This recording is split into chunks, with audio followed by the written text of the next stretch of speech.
Well, I did not expect for the next Sonic review to be again a re-release of older Sonic games. Though to be fair this time, we are taking a look at 4 of the first mainline Sonic games, aptly titled Sonic Origins. And already this game has been seeing a fair share of controversy, from the pre-release was the whole chart thing and no information until April, to now was all the bugs that people have been encountering, to the point where the developers had to apologize for the current state of the game. But as always, when it comes down to these reviews, we're not taking a look at what other people think. This is primarily my own thoughts and opinions. So much like we did before with Sonic Colors Ultimate, we're once again taking a look at most of the changes that were made to these games, alongside the additions made to see whether or not this is a worthwhile release. And of course, we're taking a look at all the issues with the release as well. So let's dive right in.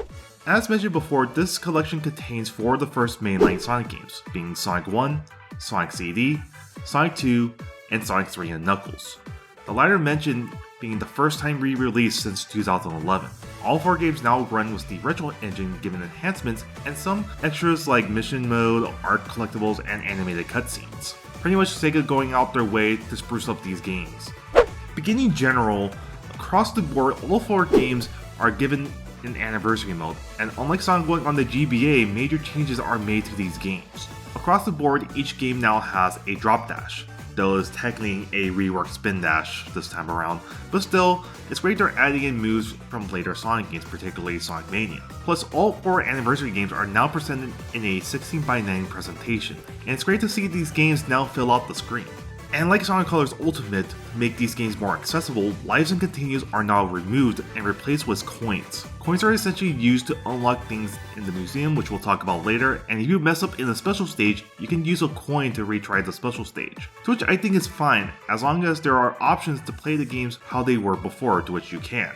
Each game also has a classical mode to where you can play these games with lives, continues, and no special stage retries, at the sacrifice of no widescreen and no drop dash. But still, I'm glad there's at least an option, even though I think the option's a little bit small when it comes down to it.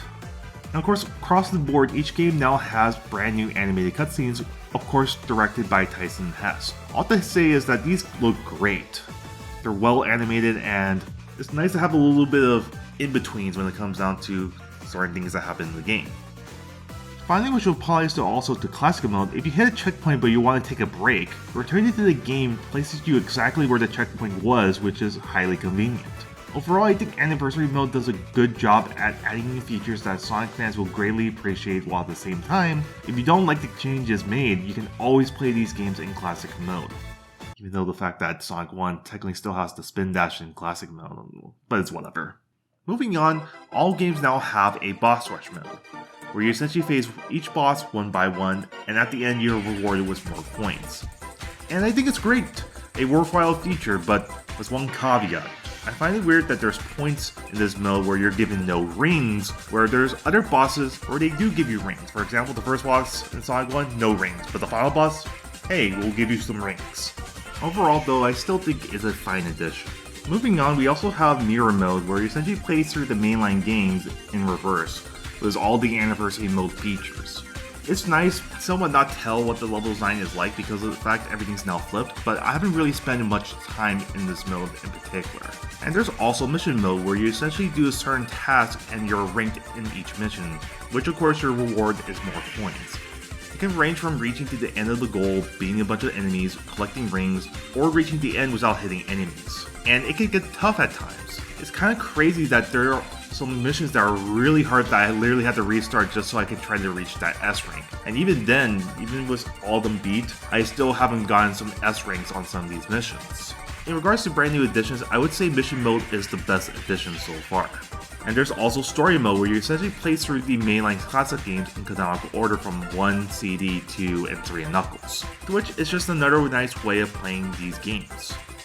Finally, there's the museum, where you can listen to music, watch cutscenes alongside mini adventures, and view artwork. Some of the artwork you need to do some certain tasks to unlock, while others you can use coins to buy at the premium museum.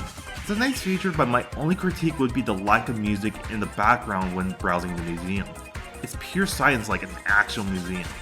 And speaking of major critiques, while I do enjoy the new features offered in this collection, the collection still lacks in features. For one, you can only play as Knuckles in 3 out of the 4 games, which is weird to me. Why isn't he playable in CD? Plus, CD is the only game that has a time rush mode. Why don't the other games have this feature? Why is it that if you want to go to the stage like in some of these games, you have to go through the sound test mode, while in others it's available right at the start? It makes no sense to me. Hell, speaking of presentation, this game is weirdly presented. The CD menus from the 2011 release are in here when you play CD. Sonic 1 and 2 don't really have much menus to speak of, and Sonic 3 just uses the older menus from the original Genesis release. It kind of feels disorganized, just kind of feels like they mashed all these games together into one. And finally, I think this collection would have greatly benefited from an additional character to add value to this game. What I'm trying to say is that even though the features we did get are nice, I just wish there was a little bit more added to this $40 collection. And speaking a little more, we can't forget about the features given if you chose to get the digital deluxe version. First, you get extra characters in the main menu of the game, which is just Sonic, Tails, and Dr. Eggman. Second is an extra music in the museum from Knuckles Chaotix, Sonic 3D Blast, and Sonic Spinball, with some of the music being titled incorrectly.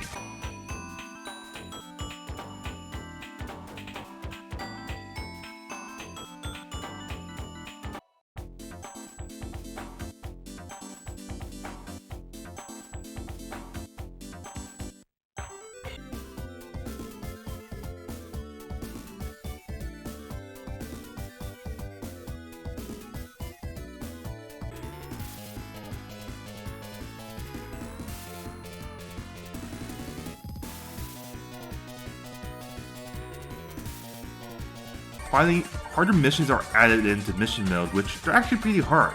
Overall, aside from the harder missions, nothing much in this digital deluxe seems worth to spend an additional $5. Well, let's move on to the next thing, which we need to talk about the major changes made to each of these games, which are only really noticeable in Sonic CD and Sonic 3 and Knuckles. So let's start with CD first. The original intro and outro both had their cutscenes digitally restored alongside restoring the lyrics to the song as well, which the 2011 release did not have. Though I did notice the outro is now sped up, probably because the original animation was at that speed, but it also sacrifices the sound effects as well, so it's a little bit of a mixed bag when it comes down to that. Also, Sonic and Amy are now mute. Sonic no longer says yes or I'm out of here. Amy no longer giggles or yelps in the game anymore, probably because classic characters must be mute now, or something like that, in regards to removing the voice clips. Now moving on to Sonic 3 and Knuckles, the major change here is of course the removal of several songs in with songs that were found in the prototype version of the game. This is of course due to the involvement of Michael Jackson and his production team being involved with these songs, and Sega not wanting to pay royalties to the estate. So how do they sound?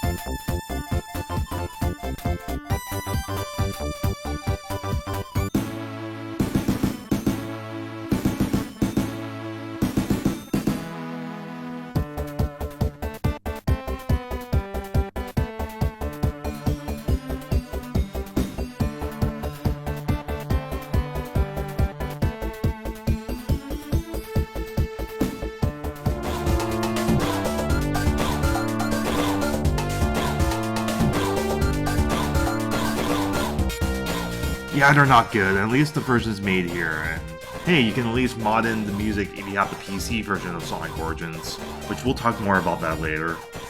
Though Sega did make an original track specifically for Super Sonic, and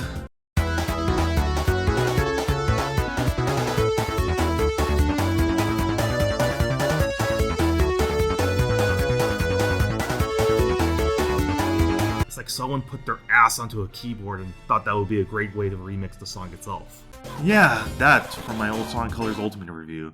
But except the keyboard, it's a synthesizer put up your... I'm not gonna finish that. And those are the major changes made to at least Sonic CD and Sonic 3 and Knuckles. I didn't really notice much in Sonic 1 and Sonic 2, aside from the brand new cutscenes. And aside from the replacement score, most of these changes aren't something to make a big deal out of. Though I didn't mention other uses about mods, did I? Yeah, as mentioned earlier, this game has a fair share of bugs and issues plaguing the game. But don't worry, these issues aren't as bad as Colors Ultimate. was the glitches, crashes, and the seizure stuff that was in the Switch version. These issues are more minor, and at times can be a little bit funny at times. Let's go one by one with all the issues I've encountered when playing this game. In Metropolis Zone, the conveyor belts would just pop up. In Sonic 3, though I did see this happen in Sonic 2. When going supersonic, you can actually make the camera pan to reach the animal capsule, and you don't even need to fight Dr. Eggman, which was kind of funny at times. Oh, that's some silly shit right there. In Launch Base, I had an instance where I was soft locked in a pipe. In Carnival Night, I had an instance where the mini-boss was still in its hit phase. Then going back to Sonic 2, the biggest issue that you probably heard from Minnie, Tails would get stuck off-screen, and throughout the whole game you would hear him constantly jump. It's quite annoying at times, and yeah, I can't believe that they oversaw this and thought, yeah, that's okay, let's just have Tails hop through the screen the whole time. Though the biggest issue I had, and this is constant through each of these games, is some collision issues that would make Sonic crush upwards. And it's just from the smallest things ever, and apparently this was an issue in Sonic Mania, but I never really encountered that issue until Sonic Origins, surprisingly, where I would constantly get hit by things that I wouldn't assume crushed me, but lo and behold, it crushes me, and I was nowhere near that part of the screen.